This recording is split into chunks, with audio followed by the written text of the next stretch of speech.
अच्छा बेटा, हम लोग आज one of the most important chapters जो कि आपके एग्जाम में टेस्ट होता है, मार्केट फेलियर, हम उसके बारे में बात करने लगे। बहुत ही ज़्यादा इम्पॉर्टेंट चैप्टर है, बहुत ही ज़्यादा इसमें से चीज़ें आती हैं। P2 में, सेक्शन बी में और सेक्शन ए में भी अक्सर औकात टेस्ट हो जाता है, एमसीक्यूज में भी आ रहा होता है। तो मार्केट A2 का तो बहुत ही फेवरेट है ना, उसका A2 में तो वो उसको सांस नहीं आती अगर वो इस तरह का क्वेश्चन इसका ना पूछे। तो ये बहुत इंपॉर्टेंट चैप्टर है। अच्छा, अब मार्केट फेलियर की डेफिनेशन को देखें। कहता है कि market failure occurs when freely functioning markets fails to allocate resources according to society's point of view. यहां पर एग्जामिनर ने आपको तीन बातें बोल दी। पहली बात, freely functioning market. Now what is freely functioning market? Freely functioning market का मतलब होता है rule of demand and supply. कि आपकी डिमांड कभी भी बढ़ सकती है, डिमांड कभी भी कम हो सकती है, आपकी सप्लाई कभी भी बढ़ सकती है, सप्लाई कभी भी कम हो सकती है। तो फ्रीली फंक्शनिंग मार्केट का मतलब होता है कि डिमांड का बढ़ना या डिमांड का कम होना, या सप्लाई का बढ़ना, सप्लाई का कम होना। सिंपल, हमारे पास जो रूल है वो डिमांड एंड सप्लाई का चल रहा होता है यहां पर। ठीक है। व्हेन फ्रीली फंक्शनिंग मार्केट, यानी कि price mechanism, very good very good, price mechanism fails to allocate resources. देखो, एलोकेशन का मतलब क्या होता है कि फॉर एग्जाम्पल अगर मैं एक क्लासरूम में बैठा हुआ हूं और क्लासरूम में बच्चे मेरे सामने बैठे हुए, तो क्लासरूम में बैठने का मतलब क्या है कि मैंने उस कमरे को पढ़ाई के लिए एलोकेट कर दिया है कि मैं यहाँ पे बैठ के क्लास लूंगा। मैंने उस कमरे को पढ़ाई के लिए एलोकेट कर दिया है। ठीक है। तो एलोकेशन का मतलब होता है कि आपने अपने फैक्टर ऑफ प्रोडक्शन को एक पर्टिकुलर चीज के लिए एलोकेट कर दिया कि जी मैंने यहाँ इस फैक्टर ऑफ प्रोडक्शन से ये काम लेना है, मैंने इसके अलावा कोई काम नहीं लेना। अब प्रॉब्लम क्या होती है कि या तो हम लोग किसी भी चीज को बहुत ज्यादा एलोकेट कर रहे होते हैं, या तो किसी भी चीज को बहुत कम एलोकेट कर रहे होते हैं according to society's point of view. Society के पॉइंट ऑफ व्यू का मतलब होता है थर्ड पार्टी या फिर एक्सटर्नैलिटी। अब एक्सटर्नैलिटी क्या होती है, थर्ड पार्टी क्या होता है? एक्सटर्नैलिटी वो शख्स होता है, या थर्ड पार्टी वो शख्स होता है जिसका मेरी कंजम्पशन से कोई डायरेक्ट लिंक तो नहीं है, बट मेरी वजह से वो नेगेटिव वे में या पॉजिटिव वे में अफेक्ट हो रहा होता है। या तो मेरी वजह से उसको फायदा होगा, या तो मेरी वजह से उसको नुकसान हो। अब ये कैसे होता है, इसके बारे में हम लोग अभी आगे जाके बात कर रहे होंगे। तो डेफिनेशन आपको याद होनी चाहिए, when freely functioning market fails to allocate resources according to society's point of view. अब यहां पर आपके पास बेटा तीन तरह के बेनिफिट और तीन तरह की कॉस्ट आती है। पहले आपके पास लिखा हुआ है प्राइवेट बेनिफिट। देखो, प्राइवेट बेनिफिट कंज्यूमर का अलग होता है और प्रोड्यूसर का अलग होता है। कंज्यूमर का प्राइवेट बेनिफिट क्या होगा? मैं कोई भी चीज जब कंज्यूम करता हूं तो मुझे उससे सेटिस्फैक्शन मिलती है, मुझे उससे फायदा मिलता है। तो बेटा वो मेरे कंज्यूमर का प्राइवेट बेनिफिट कहलाया जाता है। ठीक है ना। और प्रोड्यूसर का प्राइवेट बेनिफिट क्या होगा? कोई भी चीज जब मेरा प्रोड्यूसर बेचता है तो मेरे प्रोड्यूसर को क्या मिलता है? रेवेन्यू। तो जब कोई भी चीज मेरे प्रोड्यूसर को बेचने से फायदा दे, यानी कि जो उसको रेवेन्यू दे, तो रेवेन्यू मेरे प्रोड्यूसर का क्या बन जाता है? Private benefit. तो कंज्यूमर का प्राइवेट बेनिफिट अलग है, प्रोड्यूसर का प्राइवेट बेनिफिट अलग। कंज्यूमर का सेटिस्फैक्शन है और प्रोड्यूसर का जो उसको रेवेन्यू मिला after selling a good or a service. अब आ जाए प्राइवेट कॉस्ट पे। भाई, कंज्यूमर की प्राइवेट कॉस्ट अलग होती है, प्रोड्यूसर की प्राइवेट कॉस्ट अलग होती है। कंज्यूमर की प्राइवेट कॉस्ट क्या होगी? जो भी मैं प्राइस पे करता हूं in order to buy a good or a service, जो भी प्राइस मैं पे कर रहा हूं, लेट से मैंने 50 रुपए की ये पेंसिल खरीदी है, तो ये 50 रुपया मेरे कंज्यूमर की जेब से बाहर जा रहा है। तो जो भी प्राइस हम लोगों ने पे की है कोई सामान खरीदने के लिए, वो मेरे कंज्यूमर की प्राइवेट कॉस्ट है। प्रोड्यूसर की प्राइवेट कॉस्ट क्या होगी? Cost of production. जो मतलब मुझे खर्चा पड़ रहा है या जो मुझे नुकसान पड़ रहा है, जो मेरे लिए प्रॉब्लम्स हो रही हैं, जो भी मेरे खर्चे हैं, मसले मसाइल हैं, वो सब मेरे प्रोड्यूसर की प्राइवेट कॉस्ट। फिर अब यहां पर आता है externality. What is externality? Externality का मतलब मैं आपको बता चुका हूं, थर्ड पार्टी। थर्ड पार्टी फायदा या थर्ड पार्टी नुकसान। एक्सटर्नैलिटी क्या है बेटा? थर्ड पार्टी फायदा या थर्ड पार्टी नुकसान। अगर मेरी वजह से आप लोगों को फायदा होता है तो वो क्या कहलाया जाएगा बेटा? एक्सटर्नल बेनिफिट या फिर पॉजिटिव एक्सटर्नैलिटी। अगर मेरी वजह से आपको फायदा होता है तो वो कहलाया जाएगा एक्सटर्नल बेनिफिट या फिर पॉजिटिव एक्सटर्नैलिटी। और अगर मेरी वजह से आपको नुकसान होता है तो वो कहलाया जाएगा एक्सटर्नल कॉस्ट या फिर नेगेटिव एक्सटर्नैलिटी। ठीक है, एक्सटर्नल कॉस्ट या फिर नेगेटिव एक्सटर्नैलिटी। अब सवाल ये कि सर ये किस तरीके से होता है, बेटा बात सुनो। फॉर एग्जाम्पल मैं कहता हूँ कि लेट से हमारी अभी कोई ऑनलाइन क्लास नहीं चल रही है, हम लोग सारे एक रूम में बैठे हुए हैं और आप लोग मेरे सामने हो, और मैंने आप लोगों के सामने अपने बैग से परफ्यूम निकाला और परफ्यूम लगा लिया। अब बेटा एक बात मुझे ये बताओ, क्या आप लोगों ने पे किया मेरे परफ्यूम के लिए? आप लोगों ने तो पे नहीं किया, ठीक है ना? लेकिन मेरी वजह से क्लास का एनवायरनमेंट अच्छा होगा, मेरी वजह से क्लास का माहौल अच्छा होगा, मेरी वजह से खुशबू फैलेगी रूम में। लेकिन बात यहाँ पे क्या है कि आप लोगों ने तो पे नहीं किया ना उसके लिए। मैंने पे किया, मैं परफ्यूम यूज कर रहा हूँ, बट मेरी वजह से आप लोगों को फायदा हो रहा है, तो वो कहलाया जाएगा एक्सटर्नल बेनिफिट। ठीक है, या पॉजिटिव एक्सटर्नल। एक और पॉइंट आप यहाँ पे ऐड कर सकते हैं। फॉर एग्जाम्पल बेटा आप खुद सोचो, अभी जो आप लोग पढ़ लिख रहे हो, आप लोग अपने लिए पढ़ रहे हो ना। आप इसलिए तो नहीं पढ़ रहे कि मैं आगे 10-20 साल बाद जाके लोगों को नौकरियां दूंगा और लोगों को जॉब्स क्रिएट करूंगा, मुल्क में फायदा करूंगा, मैं तो अब्दुल सत्तार एदी हूँ, मैं तो बड़ा खुश हूँ। इस तरह तो नहीं हो, आप तो अपने लिए काम कर रहे हैं ना भाई। लेकिन आप लोग आगे जाके एम्प्लॉयमेंट क्रिएट करेंगे, जॉब्स देंगे, मुल्क को फायदा करेंगे, मुल्क का फायदा करेंगे। तो बेटा आप जब मुल्क में एम्प्लॉयमेंट क्रिएट करोगे, जिस बंदे को आप नौकरी दे रहे हो वो तो पे नहीं कर रहा ना आपकी पढ़ाई के लिए। आपकी पढ़ाई के लिए तो आप लोग खुद पे कर रहे हैं, आपके पेरेंट्स पे कर रहे हैं, ठीक है? तो जो एम्प्लॉयमेंट भी आपने क्रिएट की है वो भी क्या कहलाई जाएगी? External benefit. लेकिन मैं कहता हूं कि लेट से आपके सामने वाले घर में, आपके नेबर से घर पे कोई कंस्ट्रक्शन हो रही है। जाहिर सी बात है, कंस्ट्रक्शन होगी तो ठोका टाकी होगी, शोर शराबा होगा, फजूल का पोल्यूशन होगा, मट्टी धूल वगैरह ये सब उड़ेगी। बात यहां पे ये आती है, क्या आप लोगों ने पे किया उनके कंस्ट्रक्शन के लिए? नहीं। लेकिन उनकी वजह से आप लोग नेगेटिवली अफेक्ट हो रहे हो, यानी कि पोल्यूशन। तो ये क्या है बेटा? External cost. अभी वही वाली मिसाल है कि आप लोग मेरे सामने बैठे हुए, फॉर एग्जांपल फिजिकली मेरे सामने हैं, और मैं सिगरेट पीनी शुरू कर दूं। क्या आप लोगों ने पे किया सिगरेट के लिए? नहीं। लेकिन मेरी वजह से क्लास का एनवायरनमेंट खराब हो रहा है ना, क्लास का माहौल खराब हो रहा है, तो मेरी वजह से आप लोग नेगेटिवली अफेक्ट हो रहे हैं। तो बेटा पैसिव स्मोकिंग जो है वो भी किसका पार्ट है? एक्सटर्नैलिटी का, जैसे that is negative externality. Salman Khan ने शराब पी के गाड़ी लोगों पे चढ़ा दी। जब वो गाड़ी लोगों पे चढ़ाई, क्या उन लोगों ने पे किया शराब के लिए? तो सल्लू ने खुद पी ना, और उन लोगों को मार दिया, कैचअप बना दिया, उनका कैचअप निकाल दी। तो बेटा वो तो मर गए बेचारे। तो वो क्या है? Negative externality, third party cost. कोई मसले वाली बात? कोई मसला?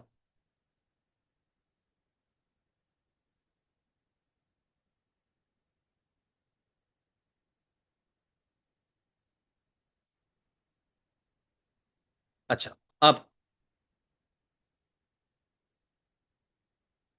आगे बात करते हैं। अच्छा अब ये देखें, एक टर्म यहां पे आती है, इसका नाम है सोशल कॉस्ट। सोशल कॉस्ट का मतलब क्या होता है बेटा? Total cost. यहां से देखो जरा, सोशल कॉस्ट का मतलब क्या होता है? सोशल कॉस्ट, इसका मतलब होता है टोटल कॉस्ट। ठीक है, सोशल कॉस्ट में दो चीजें आती हैं आपके पास, private cost plus external cost. Social cost में दो चीजें आती हैं आपके पास, private cost plus external cost. Private cost plus external cost, ठीक है? तो बेटा ये होती है आपके पास सोशल कॉस्ट। प्राइवेट कॉस्ट में कंज्यूमर की कॉस्ट अलग होती है, प्रोड्यूसर की कॉस्ट अलग होती है, और नेगेटिव एक्सटर्नैलिटी। इन सबको जब मैं ऐड करता हूं तो क्या बन जाएगा? Social cost. इसी तरह एक और टर्म आपके पास सोशल बेनिफिट, यानी कि टोटल बेनिफिट। टोटल बेनिफिट, ठीक है। अब सोशल बेनिफिट में आपके पास वापस से दो चीजें आ रही हैं, private benefit plus external benefit. तो private benefit plus external benefit. अब प्राइवेट बेनिफिट में फर्दर दो चीजें आती हैं, कंज्यूमर का अलग, प्रोड्यूसर का अलग। तो जब आप इन सबको सम अप कर देते हैं तो वो क्या बन जाएगा आपके पास? Social benefit. और जब आप खर्चों को सम अप कर देते हैं तो वो क्या बन जाता है आपके पास? Social cost. तो यही चीज को कंबाइन करके यहाँ पर डेफिनेशन की सूरत में मैंने यहाँ पे लिखा हुआ है, आप इसको पढ़ लीजिएगा। तो बेटा हम लोग जब सोसाइटी के हिसाब से बातचीत कर रहे होते हैं, पॉजिटिव या नेगेटिव एक्सटर्नैलिटी की बात कर रहे होते हैं, हम लोग इसी को कंपेयर कर रहे होते हैं कि सोशल बेनिफिट और सोशल कॉस्ट में क्या इफेक्ट चल रहा है, क्या मामला चल रहे हैं, ठीक है? तो ये सिर्फ पढ़ने की चीज है, इसको पढ़ लीजिएगा। अच्छा, अब यहां पे आए जरा, हम लोग बात कर रहे हैं एसिमेट्रिक इंफॉर्मेशन की। देखो, मार्केट फेलियर जो होती है, जो असल फसाद की जड़ है, वो है lack of information, lack of knowledge. Lack of knowledge हमारे पास जब तक है तब तक हमारे पास एसिमेट्रिक इंफॉर्मेशन चली भी। ठीक है। अच्छा भाई, अब यहां पर मैं एक मिसाल आपको देता हूं। देखो, एसिमेट्रिक इंफॉर्मेशन का मतलब यहां पे क्या होता है, are social cost equal to total cost, क्या नहीं, वैसे तो मतलब ये टोटल कॉस्ट कह सकते हैं, बट सोशल कॉस्ट का वर्ड प्रेफर है, आपने सोशल कॉस्ट का वर्ड यूज करना है। अच्छा, व्हाट इज एसिमेट्रिक इंफॉर्मेशन? अच्छा, अभी जो मैं एग्जांपल देने वाला हूं ना, जो बच्चे पंजाब से हैं, फजूल में नाराज नहीं होना, क्योंकि मैं खुद भी पंजाबी हूँ। और अगर मैं पंजाबी होकर ये एग्जांपल दूंगा ना, तो फिर वो कोई आप लोग मुझे कुछ नहीं कह सकते, ठीक है, क्योंकि मैं खुद भी पंजाबी हूँ। सुनिएगा जरा। बेटा, एसिमेट्रिक इंफॉर्मेशन क्या होती है? हमारे पंजाब में एक बड़ी कॉमन डिश है, बड़ा लोग उसे पसंद करते हैं। तो हमारे जो पंजाबी भाई हैं, क्योंकि मैं खुद भी पंजाबी हूँ, वापस से बता रहा हूँ, कोई फजूल बकवास नहीं करना। वो पहुंच गए सुबह सुबह नाश्ता करने, निहारी खा के आए हैं घर पे। घर पे आके बैठे हैं, मस्त टीवी खोला, तो ARY पे खबर चल रही थी कि भाई फलां फलां रेस्टोरेंट पे गधे की निहारी बनाई जा रही है। तो गधे का गोश्त वहां पे बेचा जा रहा है। अब देखो, हम तो खा के आ गए ना, हमें तो नहीं पता था, हम तो खा के आ गए। अब घर आए तो पता चला कि साले ने हमें खच्चर खिला दिया है। तो what is asymmetric information? Asymmetric information का मतलब होता है कि एक पार्टी के पास ज्यादा नॉलेज होती है, दूसरी पार्टी के पास कम नॉलेज होती है। अब आप गए थे बीफ निहारी खाने। अब भाई, हमें तो नहीं पता ना कि पीछे कौन जिबा हो रहा है, हमें तो नहीं पता पीछे क्या हो रहा है।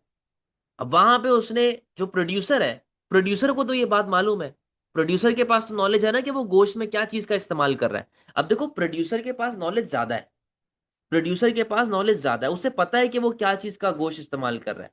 मी बीइंग अ कंज्यूमर, मेरे पास नॉलेज कम है, मुझे नहीं पता कि वो किस चीज का गोश्त इस्तेमाल कर रहा है। अब मैं चला गया खाने, उसने मुझे गधा खिला दिया। अब कहने का मकसद क्या है? एक पार्टी के पास नॉलेज ज्यादा है, दूसरी पार्टी के पास नॉलेज कम है। ये डिसबैलेंस ऑफ इंफॉर्मेशन देख रहे हैं आप लोग, ये गैप ऑफ इंफॉर्मेशन देख रहे हैं आप लोग। ये जो गैप ऑफ इंफॉर्मेशन है, this gap of information is known as asymmetric information. अब इसकी एक और मिसाल, लेट से मैं कहता हूं कि हमारे पास कौन कौन है, आ, उस्मान हो गया और हमाद हो गया, फॉर एग्जाम्पल। मैं कहता हूं उस्मान एक कार मैकेनिक है, ठीक है, उस्मान एक कार मैकेनिक है, जो गाड़ियां रिपेयर भी करता है और सेकेंड हैंड गाड़ियां बेचता भी है, ठीक है। और हमाद जो है, उसको सेकेंड हैंड गाड़ी खरीदनी है, तो हमाद पहुंच गया उस्मान के पास। अब देखो, उस्मान क्योंकि कार मैकेनिक भी है, गाड़ी बेचता भी है, तो being a car mechanic Usman की नॉलेज ज्यादा होगी एज कंपेयर टू हमाद, जो कि एक कंज्यूमर है। अब उस्मान के पास एक गाड़ी बिकने को आई भी है, हालांकि उसमें कोई भी मसला हो, कोई भी खराबी हो। Usman, being a producer and being someone who has a higher knowledge, जिसके पास ज्यादा नॉलेज है, वो हमाद को आसानी से बेवकूफ बना सकता है। उस्मान बोले कि यार ये गाड़ी तो भाई बम्पर टू बम्पर जेन्युइन है, कोई रीपेंट नहीं, कोई कुछ नहीं, एकदम A1 कंडीशन, इंटीरियर आपके सामने है, इंजन में कोई काम नहीं है, बस ब्रेक शू डलवा देना, काम पूरा हो जाएगा। यानी कि उस्मान जो है, हर वो पॉसिबल काम कर रहा है जिससे हमाद पागल बन जाए और हमाद वो गाड़ी खरीद ले। अब देखो, लॉजिकल सी बात है कि उस्मान की नॉलेज ज्यादा है क्योंकि इज अ प्रोड्यूसर, हमाद की नॉलेज कम है क्योंकि वो कंज्यूमर है। तो एक पार्टी के पास ज्यादा नॉलेज है, दूसरी पार्टी के पास कम नॉलेज है। तो ये जो डिसबैलेंस ऑफ इंफॉर्मेशन है, इस डिसबैलेंस ऑफ इंफॉर्मेशन को बेटा क्या कहते हैं? इसे हम लोग कहते हैं एसिमेट्रिक इंफॉर्मेशन। इसे हम लोग क्या बोलते हैं बेटा? Asymmetric information. और asymmetric information is also known as information failure. Asymmetric information is also known as information failure. और इस लैक ऑफ नॉलेज की वजह से, या लैक ऑफ इंफॉर्मेशन की वजह से, या इंफॉर्मेशन फेलियर की वजह से, हमारे पास बेटा कौन सा टॉपिक स्टार्ट होता है? Market failure. यहां तक किसी को कोई भी टेंशन? यहां तक किसी को कोई भी टेंशन बेटा?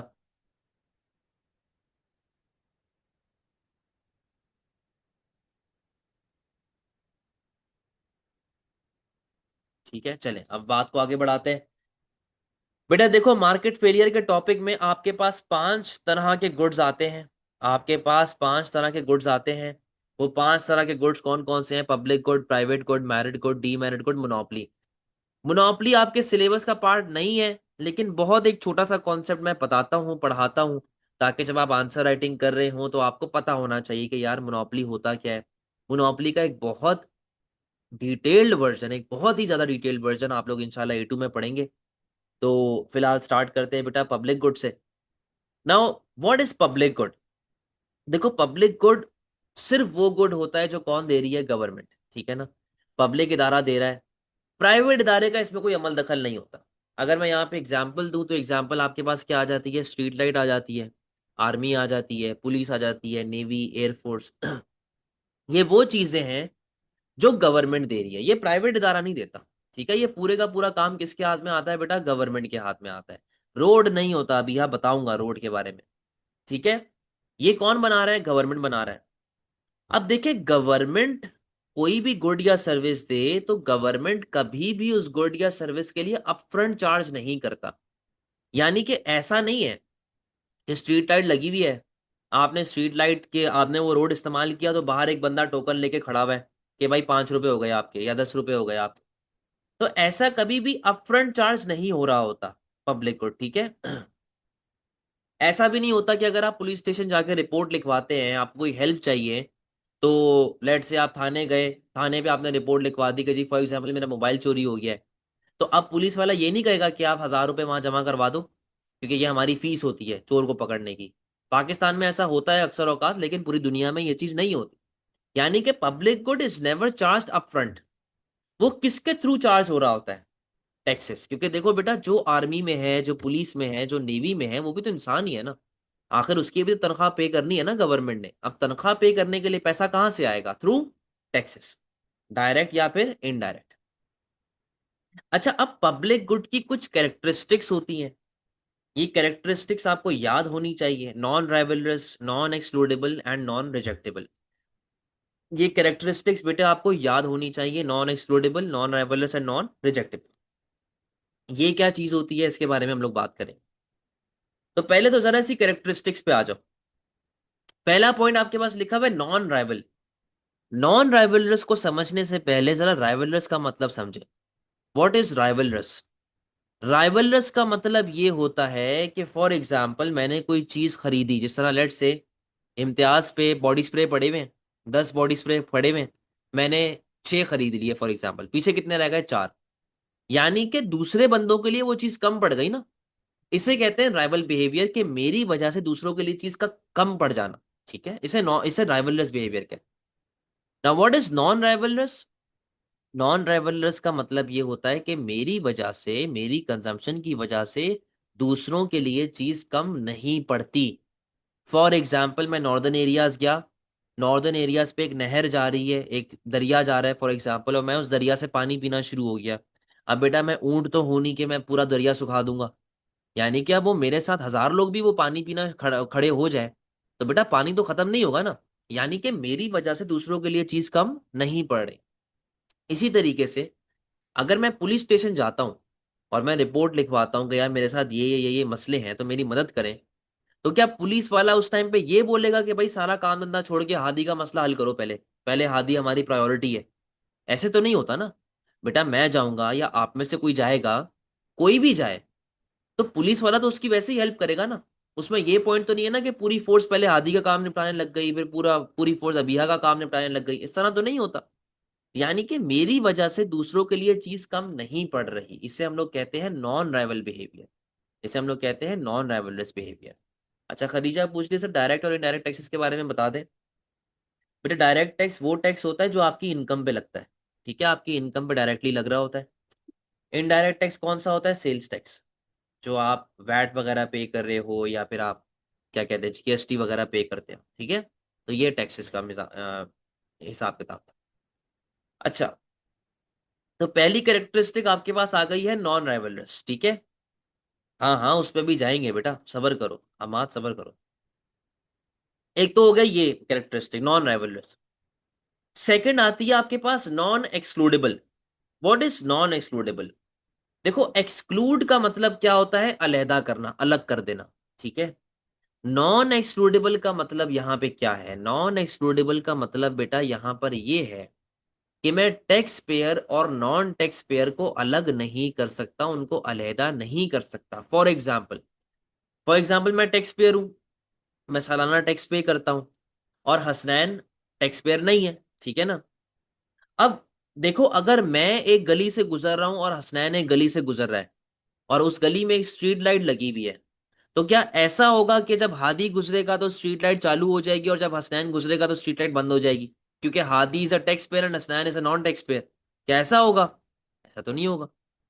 अगर मैं पुलिस स्टेशन जाके रिपोर्ट लिखवाता हूं, या हसनैन पुलिस स्टेशन जाके रिपोर्ट लिखवाता है, तो क्या पुलिस वाला ये पूछेगा कि आपने टैक्स पे किया है कि नहीं?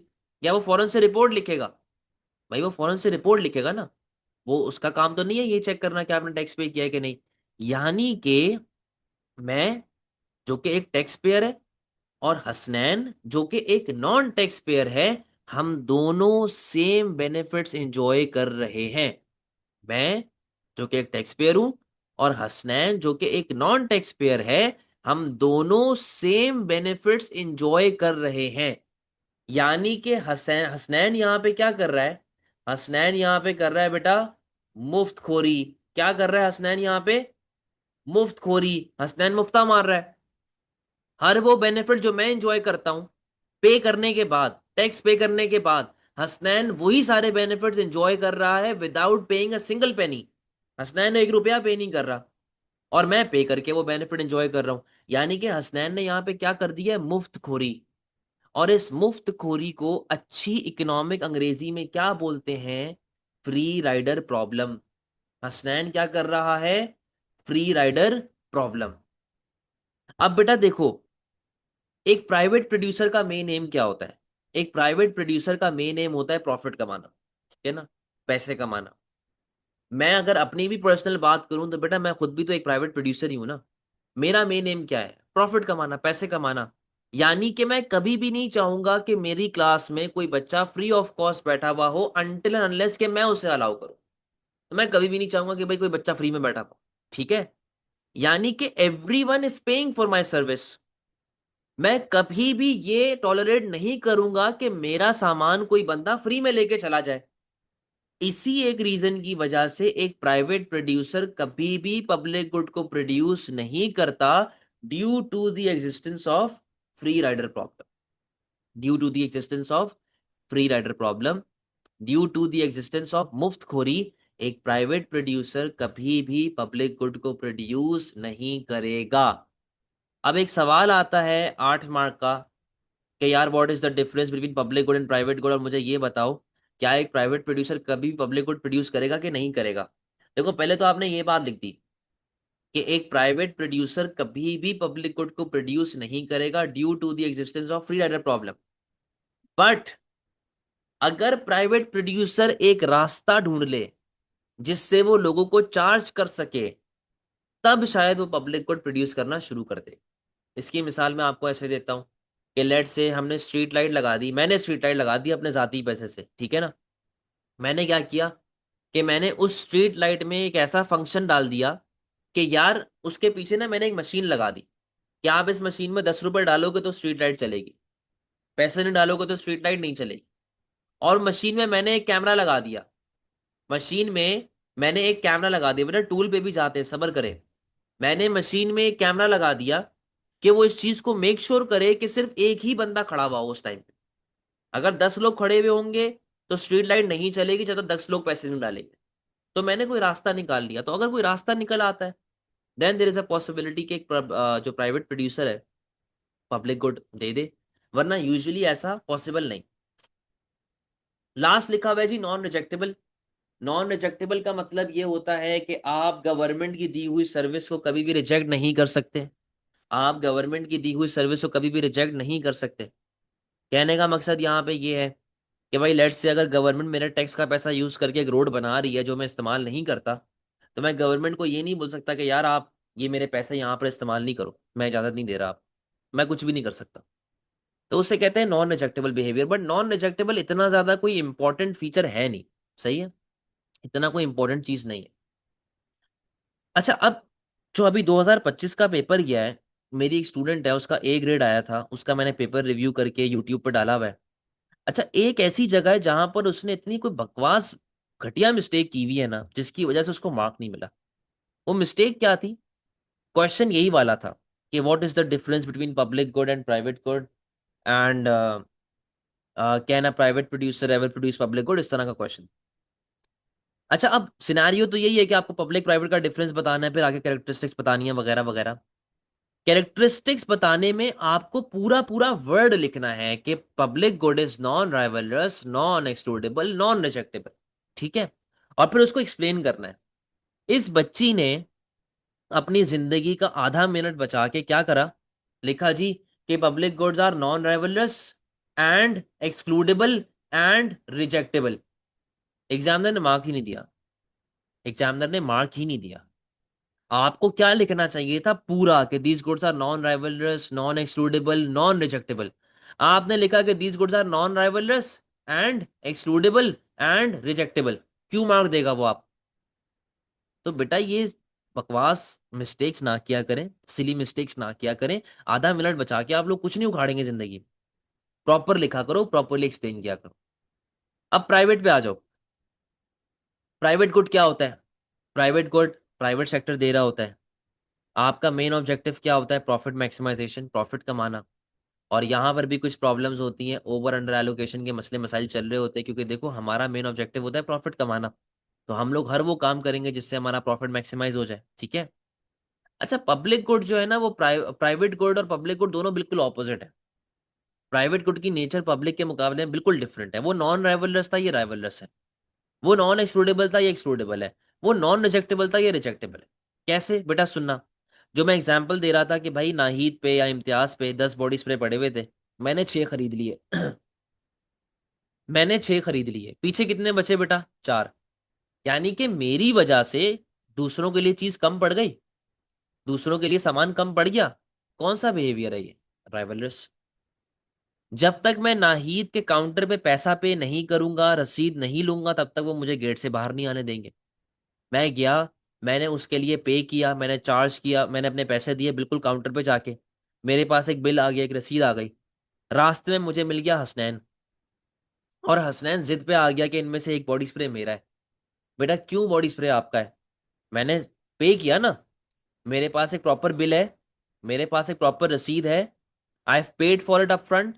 तो क्या कोई जोर जबरदस्ती कर सकता है आगे कि नहीं जी, एक बॉडी स्प्रे तो मेरा है? इसमें मैं पेयर को नॉन पेयर से अलहदा कर देता हूं। मैं मुफ्तखोर को अलग कर देता हूं कि भाईजान ये मुफ्तखोर है, ये तो मुफ्ता मारने आया हुआ है खाली। मेरे पास जब एक प्रॉपर बिल है, एक प्रॉपर रसीद है, आप मुझसे सामान नहीं छीन सकते।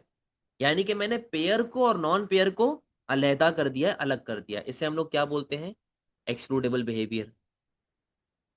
लास्ट आपके पास आता है रिजेक्टेबल। भाई 6 में से एक पसंद नहीं आया, फेंक दो।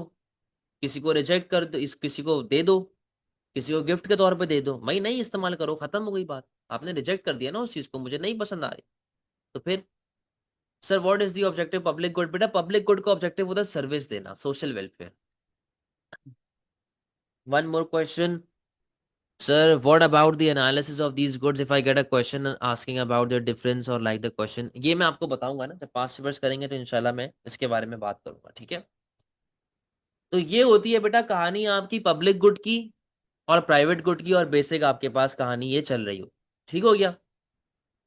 अच्छा, अब अच्छा, ये पूरी एग्जांपल्स यहाँ पे लिखी हुई हैं, इनकी डेफिनेशंस लिखी है। अच्छा, अब एक अलग नस्ल का गुड होता है, उसका नाम है कौसाई पब्लिक गुड। कौसाई पब्लिक गुड क्या होता है, इसके बारे में जरा समझिएगा। ये जो आप लोग सारी बातें कर रहे थे ना सर, रोड और ये और वो, इसके बारे में जरा समझें। बेटा, कौसाई पब्लिक गुड की हमारी कहानी चल रही है।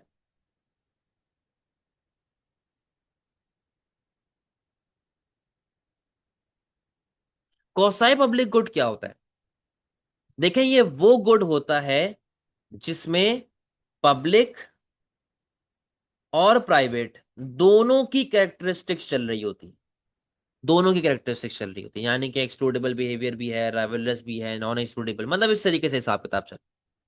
इसकी मिसाल मैं आपको दूं, for example road. For example एक रोड है, जैसे ये मेन सारा फैसल आ गया आपका, ठीक है, ये मेन सारे फैसल आ गया आपका। अब बेटा ये रोड किसने बनाई है? ये रोड बनाई है गवर्नमेंट ने। किसने बनाई है? गवर्नमेंट ने। अच्छा, आप जब इस रोड पे गाड़ी चलाते हो, तो वो टैक्स पेयर हो या नॉन टैक्स पेयर हो, मैं हूं या हसनैन हो, हम दोनों गाड़ी चला सकते हैं ना। हम दोनों यहाँ पे ड्राइव कर सकते हैं, कोई हमें पूछ तो नहीं रहा कि हसनैन तुमने टैक्स क्यों नहीं पे किया, या हादी तुमने टैक्स पे किया हुआ है कि नहीं किया हुआ। यानी कि यहां पर दूसरी कैरेक्टरिस्टिक कौन सी आ गई आपके पास? Non excludable. कि टैक्स पेयर और नॉन टैक्स पेयर दोनों यहां पे गाड़ी बाइक चला रहे हैं। ये रोड किसने बनाई है? गवर्नमेंट ने बनाई है। तो देखने में मजाहिर तो ये लगता है कि road is a public good, ठीक है ना, पब्लिक की कैरेक्टरिस्टिक्स आ गई। लेकिन बेटा मुझे एक बात ये बताओ, at a time, at a time parallel, at a time कितनी गाड़ियां पैरेलल चल सकती हैं बेटा? एट अ टाइम हमारे पास सिर्फ 3 गाड़ियां पैरेलल चल सकती हैं। अब हम लोग सलमान खान तो है नहीं कि हम लोग फुटपाथ पे गाड़ी चढ़ा देंगे, ठीक है ना, फुटपाथ पे तो हमने नहीं चढ़ानी, हम तो रोड पे चलाएंगे ना। यानी कि एट अ टाइम कितनी गाड़ियां पैरेलल चल सकती हैं? आपके पास 3 गाड़ियां। यानी कि एक गाड़ी की वजह से दूसरी गाड़ी के लिए जगह कम पड़ रही है। तो इसका मतलब क्या हो गया बेटा? ड्राइवरलेस बिहेवियर आ गया। ड्राइवरलेस बिहेवियर आ गया कि नहीं? ड्राइवरलेस बिहेवियर आना शुरू हो गया। और सुनो भाई, मैंने मेन रोड ये वाला यूज नहीं करना, मैं कोई और रोड यूज कर लूंगा। रिजेक्टेबल बिहेवियर आ गया। यानी कि कुछ कैरेक्टरिस्टिक्स पब्लिक की, कुछ कैरेक्टरिस्टिक्स प्राइवेट की। तो रोड क्या है? Road is a quasi public good. Road is a quasi public good. जो आप लोग मुझे बार बार रोड की बात कर रहे थे बेटा, आपको बात समझ आ गई?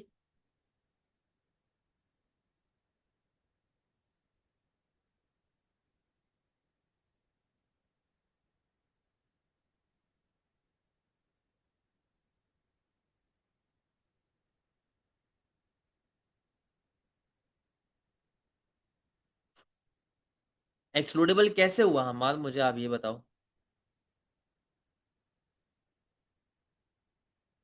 एक्सक्लूडेबल कैसे हुआ ये आप मुझे बता दें। क्योंकि देखो टैक्स पेयर और नॉन टैक्स पेयर दोनों चला रहे हैं ना, दोनों आ रहे हैं। अब जो टोल रोड, टूल की जो आप लोग बात कर रहे थे, टूल में भी देखें। अब बेटा टोल टैक्स की तो मैंने बात ही नहीं की ना, मैं तो नॉर्मल रोड की बात कर रहा हूँ। अब बात कर लो टूल की, चलो टूल की बात कर लेते हैं। कि आपने क्या कहते हैं टूल लगा दिया, और इसकी वजह से क्या हो रहा है कि जो बंदा टूल टैक्स पे नहीं करेगा वो गाड़ी नहीं चला सकता। लेकिन बेटा चलो इसको मिटा दो, एक्सक्लूडेबल हो गया, ये सही है। एक्सक्लूडेबल हो गया, बनाया किसने? गवर्नमेंट ने ना। पब्लिक तो फिर भी आ गया आपके पास। तो प्राइवेट पब्लिक दोनों की कैरेक्टरिस्टिक्स आ जाती हैं यहाँ, ठीक है। अच्छा, एक और एग्जांपल आई हुई थी, किसी ने चैट बॉक्स में लिखा था सर पार्क, पब्लिक पार्क।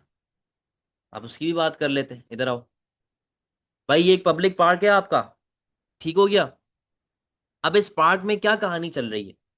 इस पार्क में ये कहानी है कि ये बनाई गवर्नमेंट ने। तो जब गवर्नमेंट बनाएगा तो जाहिर सी बात है, लॉजिकल सी बात है कि गवर्नमेंट का पब्लिक है, ठीक है ना, और कोई भी बंदा जा सकता है, टैक्स पेयर हो नॉन टैक्स पेयर हो, यानी कि नॉन एक्सक्लूडेबल वाला बिहेवियर यहाँ पे आ गया।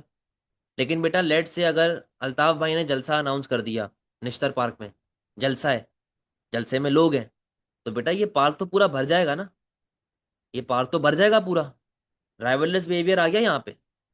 अबे मेरी मर्जी है कि मैं जाऊं या ना जाऊं, रिजेक्टेबल बिहेवियर भी आ गया, ठीक है।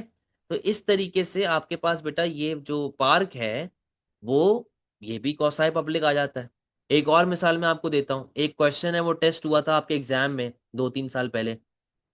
उसमें सिनेरियो ये था कि गवर्नमेंट जो है, गवर्नमेंट फूड बॉक्सेस बांट रही है, गवर्नमेंट फूड बॉक्सेस बांट रही है एक स्कूल में, ठीक है। एक स्कूल में गवर्नमेंट जो है वो फूड बॉक्सेस बांट रही है।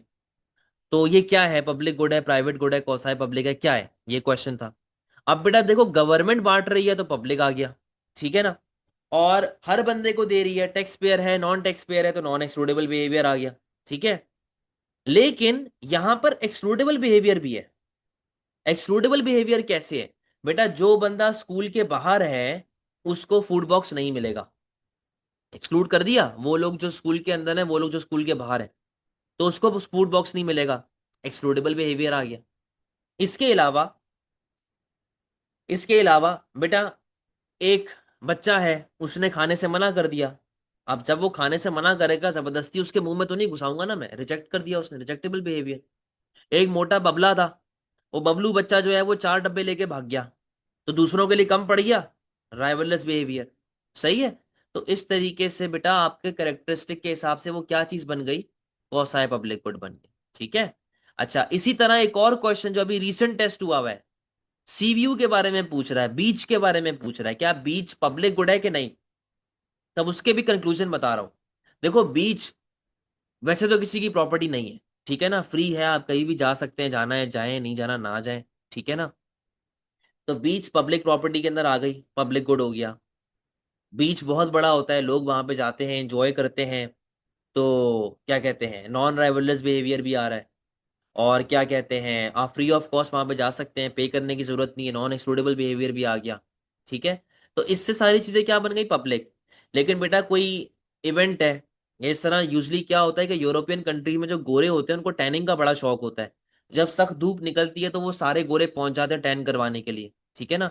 अब वो टैन करवाने जाएंगे तो जाहिर सी बात है कि स्पेस कम पड़ेगी, राइवललेस बिहेवियर आ गया। मैं नहीं जाना चाह रहा, रिजेक्टेबल बिहेवियर आ गया। ठीक है। आप लोगों ने एक नाम सुना होगा, प्राइवेट बीच। प्राइवेट बीच का भी कॉन्सेप्ट होता है भाई, कि मैंने ये इतना हिस्सा बीच का रेंट आउट करा लिया, अब मेरे अलावा कोई भी नहीं यहाँ पे आ सकता। प्राइवेट बीच का कॉन्सेप्ट आ गया, आपने रेंट आउट करवा लिया। अब इसकी मैं और एग्जांपल दूं, अच्छा एक्सक्लूडेबिलिटी आ गई यहाँ पे। बेटा कराची के आसपास बहुत सारे ऐसे क्या कहते हैं बीचेस हैं जो आर्मी के अंडर है, मनोड़ा है या पता नहीं और कौन कौन से हैं। अब देखो मैं तो वहां पे नहीं जा सकता, वहां पर तो सिर्फ आर्मी का ऑफिशियल जा सकता है, यानी कि एक्सक्लूड कर दिया, एक्सक्लूडेबिलिटी का कॉन्सेप्ट आ गया। तो इवेंचुअली बीच भी कैसा होता है, कौन सा है, पब्लिक कोड। समझ गए हैं बात को, क्लियर है।